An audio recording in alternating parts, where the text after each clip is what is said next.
మిత్రులారా, వార్తా కథనాలపై విశ్లేషణ కార్యక్రమం టీజీటీవీ మార్నింగ్ న్యూస్ కు స్వాగతం. నేను మీ జర్నలిస్ట్ సత్య. ముందుగా రాష్ట్రంలో జరుగుతున్న రాజకీయ పరిణామాలను కనుక పరిశీలించినట్లయితే బనకచెర్ల విషయంలో నిన్నటి రోజున సుదీర్ఘ కేబినెట్ సమావేశం జరిగినప్పటికీ కూడా మరి దాని మీద ఏది తేల్చుకోలేకపోయింది. ఒకవైపు బనకచెర్లపై మరి ఇక్కడ వీళ్లకు పూర్తి స్థాయిలో అవగాహన లేదనడానికి నిన్నటి రోజున మరి ఇక్కడ కేబినెట్ అంశాలను ఏదైతే ప్రెస్ కు వివరిస్తూ మరి ఇక్కడ విలేకరులు అడిగిన ప్రశ్నలకు పొంగులేటి శ్రీనివాసరెడ్డి మంత్రి గారు నీళ్లు నలిగిన అంశాన్నే మనం ఇక్కడ పరిగణలోకి తీసుకోవచ్చు.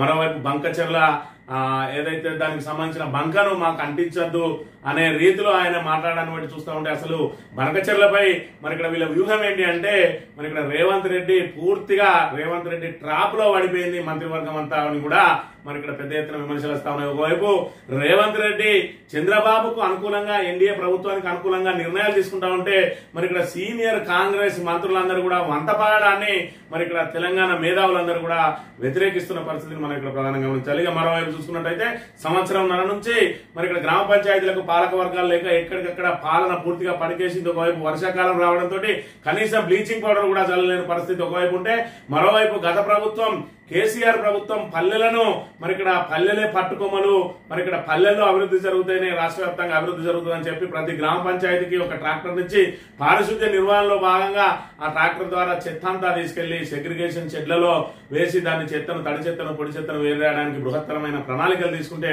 ఈ రోజు ఆ ట్రాక్టర్లో కనీసం డీజిల్ వేయలేక మరి ఇక్కడ ఆ చెత్త ట్రాక్టర్లు చెత్తతోటే గ్రామ పంచాయతీల్లో మరి నిలిచిపోతున్న పరిస్థితి. మరోవైపు రాష్ట్ర వ్యాప్తంగా ట్రాక్టర్లు అన్నింటినీ కూడా మరి కార్యదర్శులు మేము వీటిని నిర్వహించలేము, డీజిల్ కూడా డబ్బులు లేదని చెప్పి ట్రాక్టర్లను ఎక్కడికక్కడ ఎంపీడీఓ కార్యాలయాల్లో అప్పచెప్తున్న పరిస్థితిని కూడా మనం ఇక్కడ ప్రధానంగా గమనించవచ్చు. మంథని వార్తల విషయానికి వస్తే మంథనికి సంబంధించి మరి ఇక్కడ మంత్రి శ్రీధర్ బాబు గారి తమ్ముడు శ్రీనుబాబు గారికి టీపీసీసీ ప్రధాన కార్యదర్శి పదవి వచ్చిందని చెప్పి మరి ఊరూరా ఊరేగింపులు ఆయన ప్రత్యేకంగా ఏర్పాటు చేసుకుంటా ఉన్నాడు. మరి అయితే ఇక్కడ ప్రధానంగా చూసుకున్నట్టయితే గతంలో 2014 ముందు గానీ మొన్నటికి మొన్న ప్రభుత్వం ఏర్పడ్డ తర్వాత గానీ మరి శ్రీనుబాబు వస్తున్నాడు అని అంటే మరి కాంగ్రెస్ కార్యకర్తలు మరి ఇక్కడ నీరాజనాలు పలికేది. మరి ఇక్కడ చూసుకున్నట్టయితే టీపీసీసీ ప్రధాన కార్యదర్శిగా మరి అయిన తర్వాత ఆయన ప్రత్యేకంగా అరేంజ్ చేసుకున్నా కూడా మరి ఆశించిన స్థాయిలో కార్యకర్తలు వస్తలేరట. దీనికి ప్రధాన కారణం ఏంటంటే మరి ఇక్కడ ఈయన వేరు కుంపటి పెట్టుకుంటే ఈయన వెంట ఉండడానికి కార్యకర్తలు ఎవరికి ఇష్టం లేదా, మరి లేదంటే పదవులన్నీ మీకేనా, మరి మాకు పదవులు అక్కర్లేదా, ప్రతిపక్షాలు అడిగితే మరి మాతోటి ఎదురుదాడి చేయిస్తా ఉన్నారు కానీ మరి వాళ్ళు అడిగేదల్లా తప్పే ఉన్నది. మరి ఇక్కడ అన్నకు అంటే మీ నాన్నప్పటి నుంచి జెండాలు మోసుకుంటూ వస్తా ఉన్నాం, మీ నాన్న ఎమ్మెల్యే అయితే స్పీకర్ అయితే మేము జెండాలు మోసినాం జై కొట్టినాం, మీ అన్న వారసునిగా ఎంటర్ అయితే ఆయన జెండాలు మోసినాం జై కొట్టినాం, ఆయన విప్ అయితే సంబరాలు చేసుకున్నాం, ఆయన మంత్రి అయితే మరి ఇక్కడ పెద్ద ఎత్తున బాణాసంచాలు వేల్చుకున్నాం, మరి ఆయన ఓడిపోతే మేము రోధించినాం, మళ్ళీ ఆయన ఎమ్మెల్యేగా గెలిచి ప్రభుత్వం రాకున్నా ఆయన వెంట ఉన్నాం, మళ్ళీ ప్రభుత్వం వచ్చిన తర్వాత మంత్రి అయిండు, మరి మంత్రి అయిన తర్వాత మాకు కూడా ఎక్కడికక్కడ ఏదైతే పదవులు పంపకాలు చేస్తాడనుకుంటే పదవులు మీకు మరి ఇక్కడ ఏదైతే పల్లకీలు మాక అన్న చందంగా మారింది, మేము ఎప్పటికీ బోయిలుగానే ఉండాలన్నా అని మరి ఒక్కొక్కరి లోపల పరివర్తన ప్రారంభమైనట్టుగా మనం ఇక్కడ ప్రధానంగా గమనించవచ్చు. ఎందుకంటే మొన్నటి రోజున ఏదైతే ప్రప్రథమంగా మంత్రికి వచ్చిన రోజునే మరి కొయ్యూరు దగ్గరికి వచ్చిన మరి ఇక్కడ శ్రీనుబాబు గారు కాటారం పర్యటన రద్దు చేసుకున్నాడట. ఆ రోజు ఎందుకే అంటే అక్కడ మనుషులు ఎవరు లేరు అని చెప్పి రద్దు చేసుకున్నాడట. మరి నిన్నటి రోజున చూసుకున్నట్టయితే నిన్నటి రోజున కూడా ఎవరు లేరు, ఈయనకు జనాలు మరి ఆర్గనైజర్ గా పిలిపించుకున్నా కూడా మరి ఇక పట్టుమని 10 మంది లేరు అని అంటే మరి ఇక్కడ పరిస్థితి ఏ రీతిలో ఉన్నది. మంథనిలో కూడా ప్రజలు చైతన్యవంతులు అవుతా ఉన్నారు అనడానికి దీన్ని నిదర్శనంగా మనం మాట్లాడవచ్చు. ఇక ఇక్కడ వేదిక మీద ఉన్న వాళ్ళని కనుక ఒకసారి చూసుకున్నట్టయితే ఈయన పేరు అయిత ప్రకాష్ రెడ్డి. మరి ఇక్కడ ఈ అయిత ప్రకాష్ రెడ్డి గారు ఇప్పుడు ప్రస్తుతం మరి ఇక్కడ కార్పొరేషన్ చైర్మన్ గా ఉన్నారు. మరి ప్రకాష్ అన్న నీకు పదవి వచ్చిన తర్వాత ఒక్కరోజన్నా గిట్లా మరి నియోజకవర్గానికి నీ పదవి అలంకరించిన తర్వాత ఈ ర్యాలీ తీసుకుంటూ వచ్చిన ఆ ర్యాలీ తీసుకుంటా కనుక వచ్చినట్టయితే ఈరోజు నీ పత్తా కట్ అయ్యేది. ఇలా ఏదైతే మరి ఇక్కడ ఈయన చూసుకున్నట్టయితే ఈయనకు ప్రోటోకాల్ పదవి అధికారికమైన ప్రోటోకాల్ పదవి ఉన్నది, అయినప్పుడు కూడా వీళ్ళ వెనుకనే ఉండాలి తప్ప ఈయన ముందుకు వచ్చే పరిస్థితి ఉండదు. అది మంతని కాంగ్రెస్ లో ప్రస్తుతం నెలకొన్న పరిస్థితి.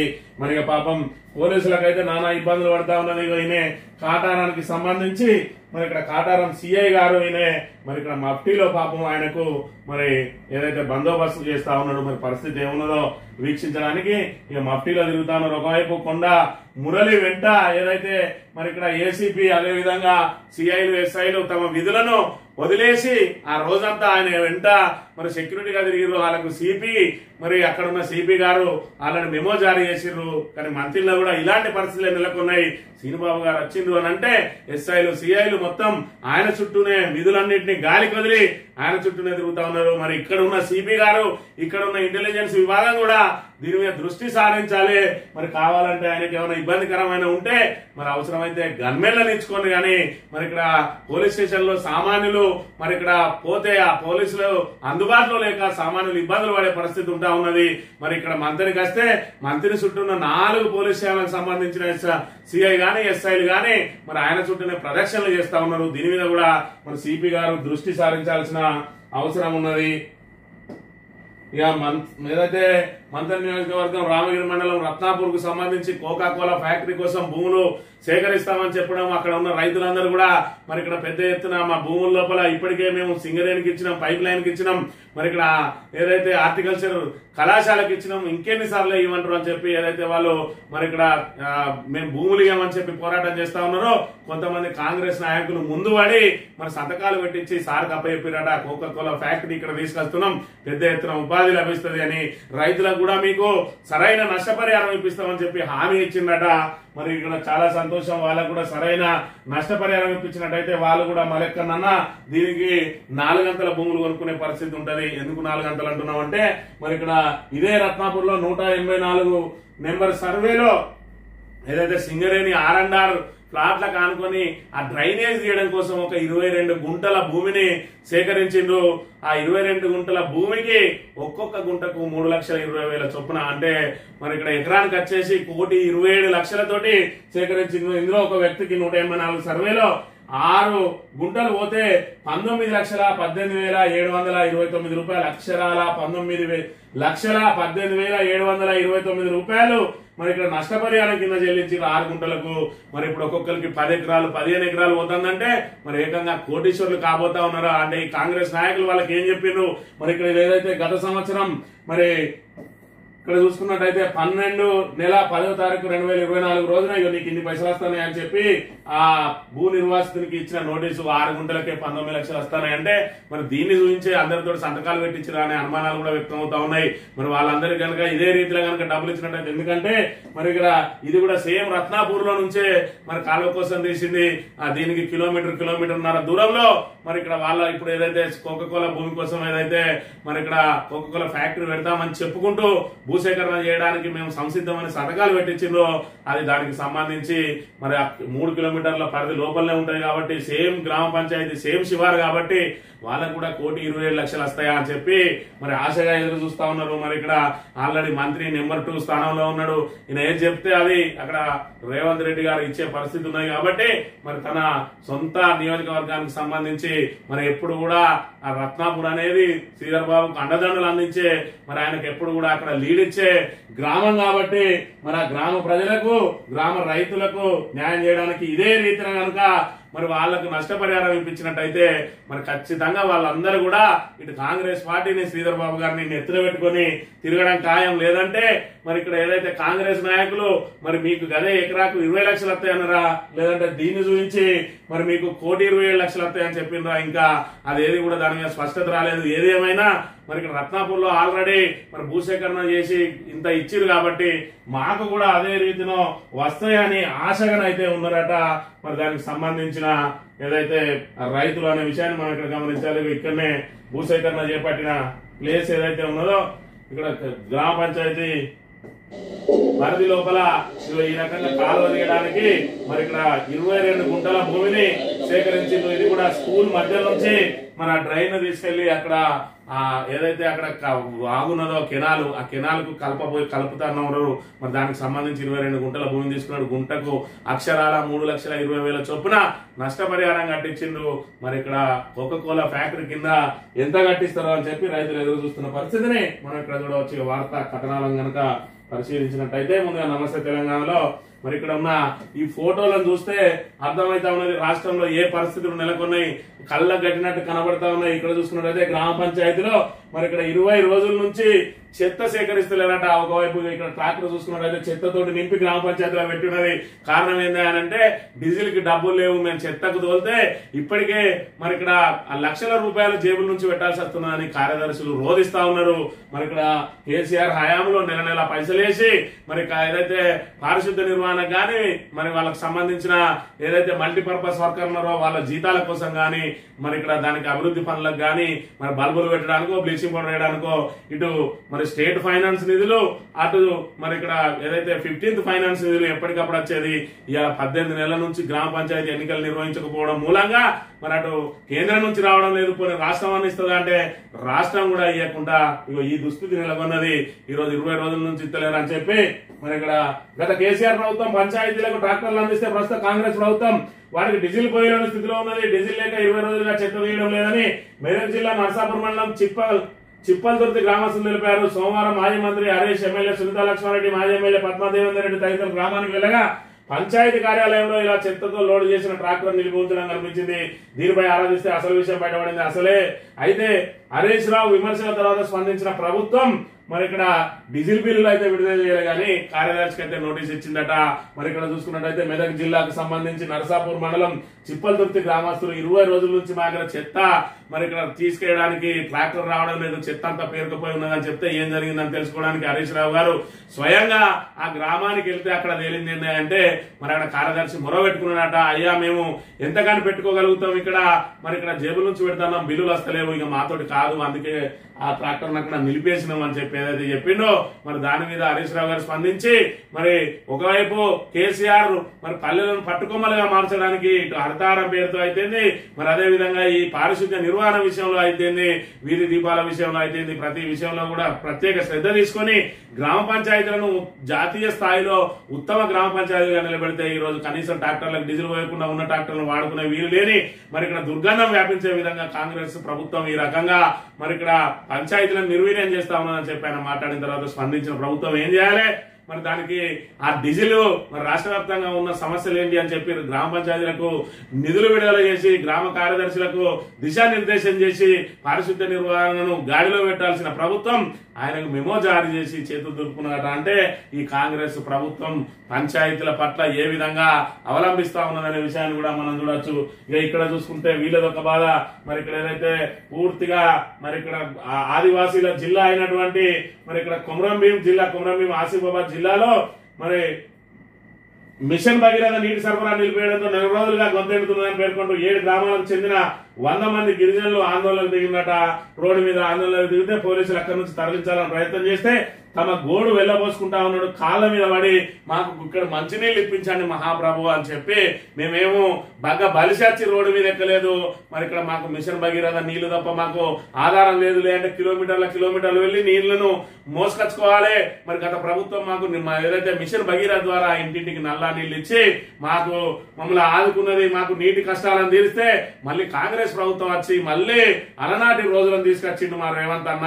మరి మాకు ఆ మిషన్ భగీరథను పునరుద్ధరించండి మహాప్రభు అని ఆఖరికి కాళ్ళ మీద వాడు వేడుకుంటా ఉన్నాడంటే రాష్ట్రంలో ఎలాంటి పరిస్థితులు నెలకొన్నాయి అనేది ఇది కళ్ళ కట్టినట్టు ఈ 2 ఫోటోలను చూస్తే కనబడతా ఉన్న పరిస్థితిని కూడా మనం గమనించాలి. ఇక గాంధీ భవన్ లో గొర్రెలతో నిరసన, గొల్లకురుమలకు కాంగ్రెస్ ఇచ్చిన హామీలు నెరవేర్చాలని తమ సామాజిక వర్గానికి కేబినెట్ లో చోటు కల్పించాలని డిమాండ్ చేస్తూ జాతీయ యాదవ హక్కుల పోరాట సమితి వినూత్న రీతిలో నిరసన తెలిపింది. సోమవారం ఉదయం గాంధీ భవన్ లో డీసీఎం నిండా గొర్రెలను తీసుకొచ్చి నిరసన చేపట్టి కేబినెట్ లో ప్రాతినిధ్యంతో పాటు యాదవ కార్పొరేషన్ ఏర్పాటు చేయాలని, ఎన్నికల్లో ఇచ్చిన హామీలను నెరవేర్చాలని నినాదాలు చేస్తే మరి ఇక్కడ గాంధీ భవన్ పరిసరాల్లో ట్రాఫిక్ నిలిచిపోయిందట. పోలీసులు రంగంలో దిగి మరి గొర్రెలతో పాటు యాదవులందరినీ కూడా అక్కడి నుంచి మరి ఇక్కడ తరలించిండ్రు అని చెప్పి మరి ఇక్కడ చూసుకున్నట్టయితే యాదవ సోదరులు మరి ఇక్కడ మాకు ఎన్నికల ముందు ఏదైతే హామీలు ఇచ్చిందో కనీసం నట్టల మందులు కూడా ఇవ్వడం లేదు. ఇవాళ కాంగ్రెస్ ప్రభుత్వ హయాంలో మరి ఇక్కడ ఏదైతే 6 నెలలకు ఒకసారి ఇవ్వాల్సిన ఆ నట్టల మందులు కూడా ఇవ్వలేని పరిస్థితి ఉన్నది. యాదవ కార్పొరేషన్ ఏర్పాటు చేస్తా అన్నది చేయలేదు.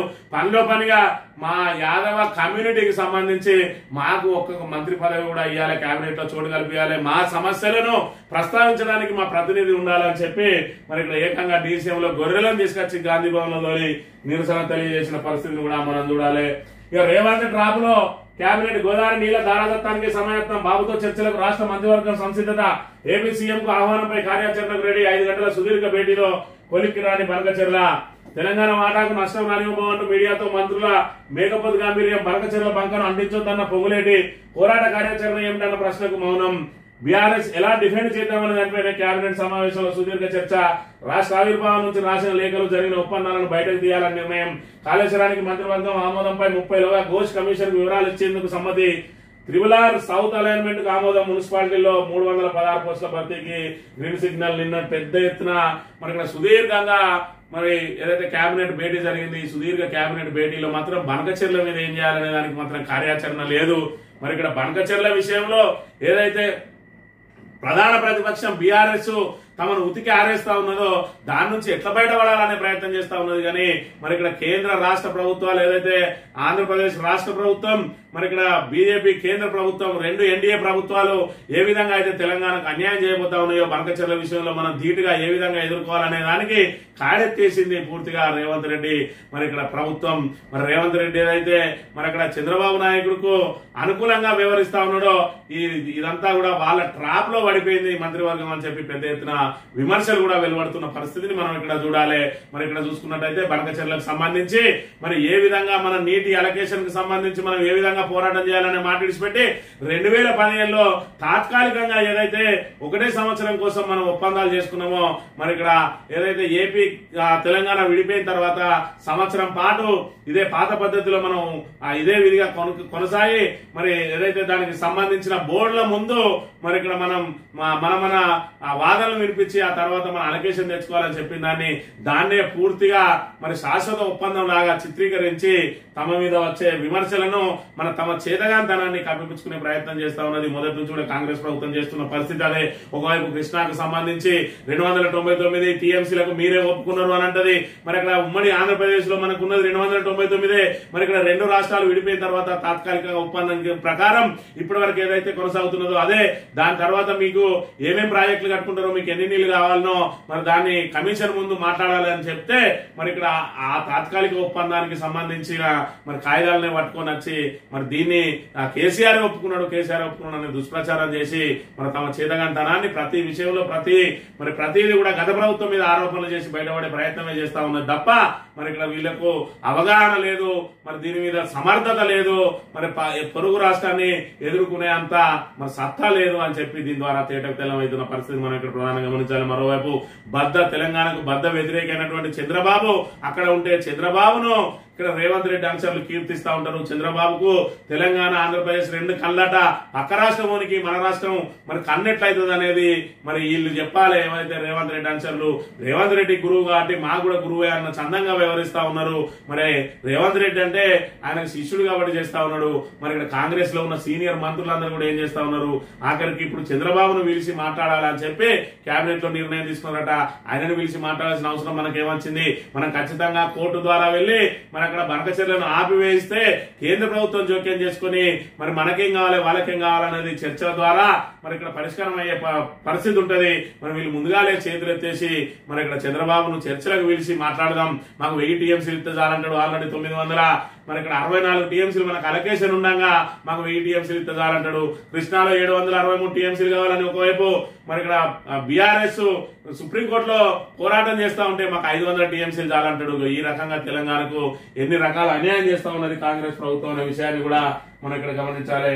ఇక స్థానిక ఎన్నికలకు ఇంకెన్ని వాయిదాలు? రాష్ట్ర ప్రభుత్వాన్ని నిలదీసిన హైకోర్టు మళ్లీ వాయిదా కోరడం ఏంటి? 2 నెలల టైం అడిగి ఏం చేశారు? సర్కార్ తీర్పుపై హైకోర్టు అసంతృప్తి, మరో నెల గడువు కోరిన ప్రభుత్వం తీర్పు వాయిదా వేసిన న్యాయమూర్తి అని చెప్పి స్థానిక సంస్థల ఎన్నికలకు పోవడానికి మరి ఇక్కడ ఏదైతే ప్రయోగాలు చేస్తా ఉన్నది మరి రేవంత్ రెడ్డి ప్రభుత్వం. మరి ఇక్కడ ఏదైతే రైతు భరోసా చేసిన తర్వాత ఏమైనా మనకు పాజిటివ్ వచ్చిందా, వచ్చే ఉంటే వెంటనే నోటిఫికేషన్ ఇద్దామని చూసిండ్రు.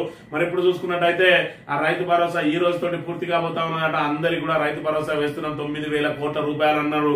మరి ఇక్కడ చూసుకుంటే మరి ఏదైతే దానికి సంబంధించి సంబంధించిన సర్వే చేస్తే ఏ మాత్రం అనుకూలం లేదు. ఇది ఓట్లప్పుడు మాత్రమే చేసే రైతు భరోసా, ఓట్లు అయిపోగానే మళ్ళీ మన మీద ముడి మీద అంతది మరి కాంగ్రెస్ ప్రభుత్వం అని చెప్పి రైతులందరూ అభిప్రాయం వ్యక్తం చేస్తున్న నేపథ్యంలో ఇది ఓటుగా మారే అవకాశం లేదు అని చెప్పి మళ్ళీ కొంచెం వెనక్కి తగ్గినట్టుగా కనబడతా ఉన్నది. ఎందుకంటే నెల రోజుల టైం అక్కడ కోరింది.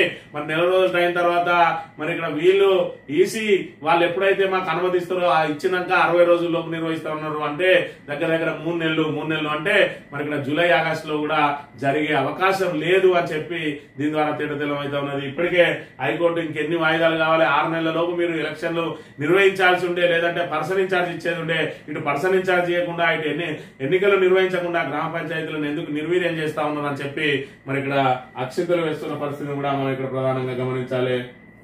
జేసీబీతో తొక్కేస్తున్నారు, 60,000 వసూలు చేసి బీర్లు నాటుకోడితో దావా చేసుకున్నారు. 2 రోజులకే వచ్చి బూటకాలతో తన్ని నైటీలను నింపారు. భద్రాద్రి జిల్లా కోసగుంపు ఆదివాసీ మహిళల ఏకర్వట.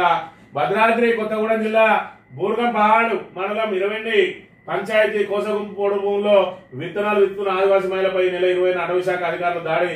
ఘటనకు సంబంధించి మరిన్ని అంశాలు వెలుగులోకి వచ్చాయి. తమ బూటకాలతో తన్నారని, నైటీలు చింపేసి అసభ్యకరంగా ప్రవర్తించారని, వారి ప్యాంటు జిప్పులు తీసి చూపించారని, బాలించలేమని చెప్పిన ఆపరేషన్ చేయించుకున్నామని ప్రాధాన్యం వదలలేదని, కనీసం కనికరం కూడా చూపలేదని చెప్పి మరి ఇక్కడ ఈ అధికారులు ఈ రకంగా రాక్షసంగా వ్యవహరిస్తా ఉంటే రాష్ట్ర ప్రభుత్వం ఏం చేస్తా ఉన్నది అని అంటే రాష్ట్ర ప్రభుత్వం మొద్దు నిద్రపోతా ఉన్నది. ఇవి కూడా రాష్ట్ర ప్రభుత్వానికి కనబడడం లేదు. మరి ఇక్కడ రాష్ట్ర ప్రభుత్వమే ఏకంగా దాష్టికానికి పాల్పడుతున్నది కాబట్టి అధికారులు మరింత అతి చేస్తూ వాళ్ళు పూర్తిగా మనుషులు అనే మరి మానవత్వం, ఇంగిత జ్ఞానం కూడా మర్చిపోయి ఆదివాసీ మహిళల పట్ల ఈ రకంగా అనుచితంగా ప్రవర్తించి నైటీలు చింపేసినవి కూడా మనం ఆల్రెడీ ఫోటోలు సోషల్ మీడియాలో అదేవిధంగా ప్రధాన పత్రికల్లో కూడా కనబడుతున్న పరిస్థితి మనం ఇక్కడ చూడాలి. ఆదివాసీ మహిళల మీద ఈ రకమైన దాష్టికం జరుగుతూ ఉంటే మరి సీతక్క అయితే నోరు మెదపడం లేదు. ఏకైక ఆదివాసీ ప్రతినిధిగా ఉన్నది, ఆమె నోరు మెదపది.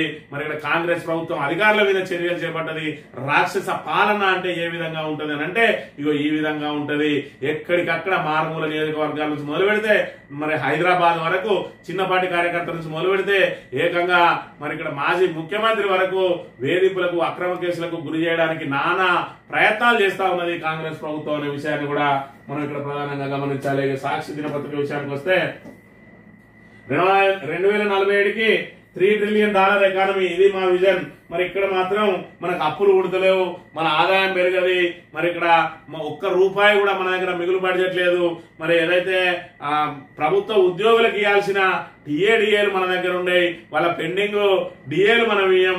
మరి వాళ్ళకి ఏదైతే రిటైర్మెంట్ బెనిఫిట్స్ ఇయ్యం. కానీ 2047 వరకు మాత్రం మరి ఇక్కడ $3 ట్రిలియన్ ఎకానమీకి పోతాం. మరి 2047 అంటే ఇది 2025 మాత్రమే, అంటే ఇంక 22 సంవత్సరాల తర్వాత. మరి 2047 అనేది పెట్టుకుంటే అది వచ్చేది లేదు కాబట్టి ఇగో ఈ కథ 2028 రాక మా పీరియడ్ ఉన్నది. 2028 లోపు ఏం సాధిస్తాం అనే దానికి మాత్రం వాళ్ళ దగ్గర మరి ఇక్కడ సమాధానం లేదు. మరి 3 ట్రిలియన్ అనేది తర్వాత మా కనీసం ఈ 6 గ్యారంటీలు ఎప్పుడు అమలు చేస్తావు సంపూర్ణంగా? మా మహిళలకు 2500 ఎప్పుడు ఇస్తావు? మా విద్యార్థినులకు స్కూటీలు ఎప్పుడు ఇస్తావు? మా పెన్షన్దారులకు, మా పండుటాకులకు 2000, 4000 ఎప్పుడు చేస్తావు? మా దివ్యాంగ సోదరి మనలకు 4000 పెన్షన్ 6000 ఎప్పుడు చేస్తావు? మరి ఇక్కడ యువ వికాసం అని చెప్పి ఇప్పుడేదో మరి ఇక్కడ నువ్వు కొత్తగా మొదలు పెట్టినావు, 50,000 నుంచి 4 లక్షల రూపాయల లెక్క లోన్ ఇస్తా అని అది చెత్తపుట్టలు వేసినావు. ఆ చెత్తపుట్టలకి వెళ్ళి బయటికి తీసి ఆ యువతకు ఎన్నడూ ఆ యువ వికాసం పథకాన్ని అమలు చేస్తావు? ఇందిరమ్మ ఇండ్లు ఎన్నడిస్తావు? మరి ఇక్కడ నియోజకవర్గానికి 3,000 అన్నావు, 300 కూడా స్టార్ట్ కాలేదు ఇప్పటి వరకు. అంటే మరి ఇక్కడ అది కూడా ఏదైతే పైలట్ గ్రామాలని చెప్పి మండలానికి ఒకటి ఏదైతే మొదలు పెట్టినావో ఆ మండలంలో ఆ ఒక్క గ్రామంలో 10-15కి మించి మరి అయితే లేవు. నువ్వు 20 లక్షల ఇండ్లు ఎన్నడు కట్టిస్తావు? మరి ఇవన్నిటికీ నీ దగ్గర ఉన్న సమాధానం ఏంది? విద్యా భరోసా కార్డు 5 లక్షలు ఎప్పుడు ఇస్తావు? మండలానికి ఒక మరి ఇక్కడ ఇంటిగ్రేటెడ్ స్కూల్ ఎప్పుడు కడతావు? ఇవన్నీ నీ ఇచ్చిన మరి ఇక్కడ ఏదైతే రైతులకు రైతు మరి ఇక్కడ కౌలు రైతులు ఎవరైతే ఉన్నారో కౌలు రైతులకు ఎప్పుడు రైతు భరోసా ఇస్తావు? రైతు కూలీలకు ఎప్పుడు 12,000 చొప్పున ఇస్తావు? ఆటో డ్రైవర్లకు 12,000 ఇస్తావు? గది ముందుగా చెప్పు కానీ 2047 అయ్యేది కాదు, సచ్చేది కాదు. ఇక దీన్ని పట్టుకుని 2047 నాటికి $3 ట్రిలియన్ ఎకానమీని సాధిస్తామని చెప్పి మరి ఇక్కడ ఎవరికి అర్థం కాని ఏదో ఒక భాషను తీసుకొచ్చి ప్రజల మీద రుద్దే ప్రయత్నం చేస్తున్న పరిస్థితిని మనం ఇక్కడ ప్రధానంగా గమనించాలి. ఇక రైతు భరోసా సంబరాలు నేడు కాంగ్రెస్ పార్టీ ఆధ్వర్యంలో మండల కేంద్రంలో కార్యక్రమాలు, సచివాలయం ఎదుట రాజీవ్ గాంధీ విగ్రహం వద్ద విజయోత్సవ సభ, హాజరు కానున్న సీఎం రేవంత్ ఏర్పాట్లు పరిశీలించిన మంత్రి తుమ్మల, నేటితో భరోసా పూర్తి, సాయంత్రం 4 గంటలకు సంబరాలు చేయండి డిప్యూటీ సీఎం బట్టి, ప్రధాన కూడలలో రైతులతో కలిసి సంబరాలు నిర్వహించాలంటున్న టీపీసీసీ చీఫ్ మహేష్ గౌడ్, రైతులకు భరోసా చేసి సంబరాలు వాస్తవమే జరుపుకోవాల్సిందే. ఎందుకంటే మరి ఇక్కడ కేసీఆర్ ఉన్నప్పుడు రైతు బంధు అనేది మరి ఎప్పుడైతే పథకం ప్రారంభించిండో ఆ ప్రారంభించినప్పటి నుంచి ప్రతి సీజన్ లో టంగ్ టంగ్ టంగ్ అని పడేది. అది ఒక మరి పథకం, దాన్ని యథావిధిగా ఒక్కసారి మొదలు పెట్టిండు అంటే అది యథావిధిగా కొనసాగుతూనే ఉంటది. కాబట్టి దాని గురించి మళ్ళీ ఆలోచన చేయలేదు. రైతులకు ఏ విధంగా మనం పెట్టుబడి సాయం అందించాలి, ఏ విధంగా మనం వాళ్ళకు నిధులు అడ్జస్ట్ చేయాలని చెప్పి మరి సీజన్ రాగానే నాట్లు అప్పుడే వాళ్ళకి టంగ్ టంగ్ అని చెప్పి డబ్బులు వేసిండు. ఇవాళ రేవంత్ రెడ్డి ప్రభుత్వం వచ్చిన తర్వాత ఏదైతే 10,000 బిచ్చమెత్తాడు, మేము 15,000 ఇస్తామని చెప్పి ఏదైతే చెప్పిండో వచ్చిన కొత్తలోనే ఏదైతే కేసీఆర్ అయితే నిలబెట్టిపోయిండో ఈసీ ద్వారా వీళ్ళు ఆపిండో అదే 5,000 ఇచ్చిండు. రెండో దానికి మేము పంట పండే పొలాలకే ఇస్తామని చెప్పి దాని మీద మరి ఏదో ఉపసంఘం పేరుతోటి కాలయాపన, ఏడాది పాటు కాలయాపన చేసిండు. మొన్న ఎలక్షన్ అది కూడా ఫస్ట్ కేసీఆర్ ఆపిన పైసలు కూడా ఎంపీ ఎలక్షన్ల ముందు, ఎంపీ ఎలక్షన్ రాక సాగదీసిండు. ఎందుకంటే ఈయన ప్రభుత్వంలో ఎక్కిన తెల్లారే కోడ్ పోయిన తెల్లారి నుంచే వేయాలి. ఎందుకంటే అవి కేసీఆర్ అక్కడ జమ చేసిపోయి మరి అక్కడ ఏదైతే ఖజానాలో నిలువబెట్టిన పైసలు వీళ్ళు కనుక ఈసీకి ఫిర్యాదు చేయకపోతే ఎన్నికల ముందు పడే పైసలు మరి ఎన్నికలు అయిన తర్వాత ఏవా అంటే మరి ఎంపీ ఎలక్షన్ రాక ఆపి ఇప్పుడే మాట్లాడతాడు. కేసీఆర్ ఎగ్గొడితే మేము వేసినాం అంటాడు. కేసీఆర్ ఎగ్గొడితే వేసినవా, కేసీఆర్ ఎత్తా అంటే దాన్ని ఆపి నువ్వు వేసినవా, ఇప్పుడు తీసుకుంటే 5,000, మేము రాగానే 7,500 అన్నాడు. ఈ రోజు వరకు కూడా 7,500 ఇవ్వలేదు. ఒక మరి ఇక్కడ ఏదైతే ఒక ఖరీఫ్ సీజన్ ను ఎగ్గొట్టిండు, మళ్ళీ రబీ సీజన్ వచ్చేటప్పటికి మళ్ళీ స్థానిక సంస్థల అంశం తెర మీదకి రాగానే జనవరి 30 కోట్ల లోపు ఎత్తాడు. మరి దాని తర్వాత జనవరి 26వ తేదీనే ఎత్తాడు. ఆ తర్వాత మార్చి 30 కోట్ల లోపు ఎత్తాడు. ఇప్పటి వరకు కూడా ఆ రబీ సీజన్ ఇవ్వలేదు. మళ్ళీ స్థానిక సంస్థల అంశం మీదకి రాగానే మళ్ళీ ఇప్పుడు రైతు భరోసా అని చెప్పి మరి ఇక్కడ చెట్లకు పుట్టలకు అన్నిటి కూడా వేసుకుంటూ వచ్చిండు. మరి ఇవాళ అది ప్రప్రథమంగా రేవంత్ రెడ్డి మరి ఎక్కిన కాడ నుంచి అన్ని రైతులకు ఎంత భూమి ఉంటే అంత, మరి పట్టకు ఎంత ఉంటే అంత పైసలు పడ్డది. ఇప్పుడు ప్రప్రథమం కాబట్టి ఇప్పుడు సంబరాలు చేసుకోవాలి. కేసీఆర్ అప్పుడు సంబరాలు చేసుకోవాల్సిన అవసరం లేదు. ఎందుకు అనంటే మరి అది రెగ్యులర్ గా జరిగే రొటీన్ కార్యక్రమం. ఇప్పుడు ఎందుకంటే సంబరాలు చేసుకోవాలి. మళ్ళీ ఎప్పుడు సంబరాలు చేసుకోవడానికి మళ్ళీ 2 ఏళ్ళు పడుతుందో, మరి ఎలక్షన్ల ముందే అవుతుందో, మరి ఎప్పుడు పైసలు ఇస్తే అప్పుడే సంబరాలు. కాంగ్రెస్ ప్రభుత్వంలో పథకాలు కొనసాగే అవకాశం లేదు కాబట్టి మరి ఎప్పుడైతే డబ్బులు పడ్డాయో అది మనకు పండగ దినం, సుదినం లాంటిది. ఖచ్చితంగా దీనికి సంబరాలు చేసుకోవాల్సిందే. మళ్ళీ ఎన్నడు చూస్తామో రైతు భరోసా అనేది స్థానిక సంస్థలు గట్టెక్కిన తర్వాత కాంగ్రెస్ మళ్ళీ మరి ఇక్కడ రైతులకు మొండి చేయి చూపుతుంది. కాబట్టి పడ్డప్పుడే మనకు పండుగ కాబట్టి మరి సంబరాలు చేసుకోవాల్సిందే. రైతులు మళ్ళీ రాదు ఈ అవకాశం. మరి డబ్బులన్నీ తీసుకొని దానిలో 5దో 10దో ఖర్చు పెట్టి సంబరాలు చేసుకొని మీ ఇంట్లో మళ్ళీ ఏ ఎలక్షన్లు వస్తాయి, ఈ మధ్యలో ఏ ఎలక్షన్ లేవు కాబట్టి మళ్ళీ ఎమ్మెల్యే ఎలక్షన్ల ముందు 6 నెలల ముందు మరి ఇక్కడ మళ్ళీ రైతు భరోసా వచ్చే అవకాశం ఉంటాయి. కాబట్టి మరి ఇప్పుడే సంబరాలు చేసుకోరు అని చెప్పి మరి కాంగ్రెస్ ఏదైతే హింటిస్తా ఉన్నది, మీకు డబ్బులు ఇచ్చినప్పుడే పండుగ అని చెప్పి హింటిస్తున్న పరిస్థితి. ఈ అమెరికాపై ఇరాన్ ప్రతీకారం అంట. ఖతార్, ఇరాక్ లోని యుఎస్ సైనిక స్థావరాలపై 6 క్షిపణులు సమర్థంగా ఎదుర్కొన్న రక్షణ వ్యవస్థ. గగనతలాన్ని మూసివేసిన ఖతార్, కువైట్, పశ్చిమాసియాలో ఉద్రిక్తత పరిస్థితులు అని చెప్పి మరి ఇక్కడ ఇరాన్ మీద ఏదైతే దాడులు చేసిందో అమెరికా, మరి ఇక్కడ అమెరికాకు సంబంధించి సైనిక స్థావరాలు అంటే ఖతార్ లో, ఇరాక్ లో ఎక్కడైతే ఉన్నాయో వాటి మీద దాడులు చేసిందట. దాంతో మరి ఇక్కడ అమెరికా వెళ్లాల్సిన ఫ్లైట్లు కూడా ఖతార్ ద్వారానే వెళ్తాయి. మరి ఇక్కడ ఖతార్ లో గగనతలం అంతా మూసేసారట. భారతీయులు కూడా మరి ఇక్కడ ఏదైతే ప్రయాణికులందరూ కూడా ఎక్కడికక్కడ ఇరుక్కుపోయి ఉన్నారు. మరి ఇక్కడ తాత్కాలికంగా మూసేసారు కాబట్టి విమాన ప్రయాణికులకు కూడా నానా ఇబ్బందులు పడతా ఉన్నాయి. ఏది ఏమైనా ఇరాన్ మాత్రం వెనక్కి తగ్గుతలేదనే పరిస్థితిని మనం ఇక్కడ ప్రధానంగా గమనించాలి. బనకచెల్ల ప్రాజెక్ట్ ను అడ్డుకొని తీరుతామట. అడ్డుకొని ఏ విధంగా తీరుతామంటే చంద్రబాబును తీసుకొని వచ్చి అబ్బాబాబు మరి మాకు ఒక 1000 టీఎంసీలు ఇల్లా మరి 500 అండ్లు ఇస్తాను ఒక పేపర్ రాసి మేము బయట చెప్పుకోవాల్సి ఉంటది. ఎట్లాగో మేము అడ్డుకునేంత కెపాసిటీ మా దగ్గర లేదు. మరి ఇక్కడ చూసుకున్నట్టయితే గట్టిగా మాట్లాడదామని అంటే మరి ఇక్కడ రేపు మళ్ళా నాన్నలకు రానియరు అని చెప్పి రేవంత్ రెడ్డి అంటే ఈ కేబినెట్ కి ఏం పుట్టిందో వీళ్ళందరూ కూడా రేవంత్ రెడ్డికి వంత పాడుతున్న పరిస్థితిని మనం ఇక్కడ ప్రధానంగా గమనించాలి. ఇక కేబినెట్ ఆమోదం లేకుండానే బ్యారేజీల నిర్మాణం, సవరించిన అంచనాలకే మధ్యలో ఆమోదం. కేసీఆర్ నిర్ణయం మేరకు దీర్ఘకాలం నీటి నిల్వ. దానివల్లే కింద ఇసుక దారి కుంగిన బ్యారేజీ కమిషన్ ముందు కేసీఆర్ సాక్ష్యం నేపథ్యంలో ఆయన కేబినెట్ భేటీలో తీర్మానాలపై జల్లెడ మీటింగ్ మినిట్స్ కమిషన్ కి ఇవ్వాలని కేబినెట్ నిర్ణయం 5 సాగునీటి ప్యాకేజీల సవరణలకు ఆమోదం వీరికి ఎట్లా తెలుస్తుంది సవరణల ఏదైతే కేబినెట్ ఆమోదం లేకుండానే బ్యారేజీల నిర్మాణం అని వీరి ద్వారా ఫస్ట్ దుష్ప్రచారం చేయించి ఏదైతే తెలంగాణ మీద విషం కక్కడానికి సిద్ధంగా ఉన్న రాధా కిట్టిగా లాంటి వాళ్ళను ఇవాళ మరి ఇక్కడ పావుగా వాడుకుంటా ఉన్నది రేవంత్ రెడ్డి ప్రభుత్వం అబద్దాలను నిజాలను నమ్మించే ప్రయత్నం ఏదైతే చేస్తా ఉన్నదో ఇలాంటి ఆంధ్ర పత్రికలు ఇలా తెలంగాణకు ద్రోహం చేయడానికి ప్రయత్నం చేస్తున్న ఇలాంటి తెలంగాణ ద్రోహులను మరి ఇక్కడ మనం ఖచ్చితంగా వీళ్ళకు బుద్ధి చెప్పాలి గతంలో అందుకే ఇలాంటి విషపుత్రికలను మరి ఇక్కడ బ్యాన్ చేసిన పరిస్థితి తెలంగాణలో ఇలాంటి విషపు రాతలు విషపు మాటలు మాట్లాడతారు కాబట్టి ఇవాళ వారికి బనకచెర్ల పూర్తి కావాలి ఎందుకంటే రేవంత్ రెడ్డి చెప్పిండు బనకచెర్ల పూర్తి అయితేనే చంద్రబాబుకు లాభం మరి ఇక్కడ బనకచెర్ల ద్వారా పెన్నాకు కావేరి నదికి అనుసంధానం చేస్తే తమిళనాడులో వాళ్ళకు రాజకీయ లాభం అని మరి మనకేం లాభం అయ్యా రేవంత్ రెడ్డి అంటే మనకేం లాభం లేదు ఇగో ఇలాంటి కుక్కలు మాత్రం తెలంగాణ మీద విషయం కక్కి మరి ఇక్కడ మనందరినీ కూడా కాళేశ్వరం ఈ ప్రాజెక్టు చుట్టే దింపి అక్కడ బనకచెర్ల పూర్తి చేసుకునే ప్రయత్నం చేస్తా ఉన్నారు దానికి కాళేశ్వరం మీద ఇంకా విషం జల్లి అందరినీ కాళేశ్వరం ఉచ్చులో ముంచి వాళ్ళు మాత్రం బనకచెర్ల కట్టుకోవడానికి వీళ్ళే అవకాశం ఇస్తారు దానికి ఆంధ్ర పత్రికలు వంతపడుతున్న పరిస్థితిని కూడా మనం చూడాలి ఈనాడు దినపత్రిక విషయానికి వస్తే బనకచెర్లపై ఎందాక కొట్లాడదాం అనే దానికి మాత్రం వాళ్ళ దగ్గర స్పష్టత లేదు అనే విషయాన్ని మనం ఇక్కడ గమనించాలి ఏ పత్రికలో చూసినా కూడా స్థానిక ఎన్నికల విషయంలో మరి హైకోర్టు ఏదైతే ప్రభుత్వానికి అక్షింతలు వేసిన విషయమే ఉన్నది మరి ఇక్కడ ఆల్రెడీ ఇయాడితోటి మరి ఇక్కడ పూర్తిగా రైతు భరోసా పడతా ఉన్నది కేవలం ఎన్నికల కోసమే ఇస్తా ఉన్నావు మరి దీనికి సంబంధించి రేపో ఎల్లుండో మరి మేము నోటిఫికేషన్ ఇవ్వబోతున్నామని ఎందుకు చెప్పలేదు అని అంటే ఏదైతే రైతు భరోసా నిధులేసిందో ఇటు రైతులు నమ్మడం లేదు ఇది కేవలం ఎన్నికల తాయిలం కోసం వేసిరని చెప్పి వాళ్ళందరూ భావిస్తా ఉన్నది ఒకవైపు అయితే 42% రిజర్వేషన్ ఇస్తామని చెప్పి ఈ రోజు 42% అమలు చేయలేక మళ్ళా కదా 23% కనుక వేనంటే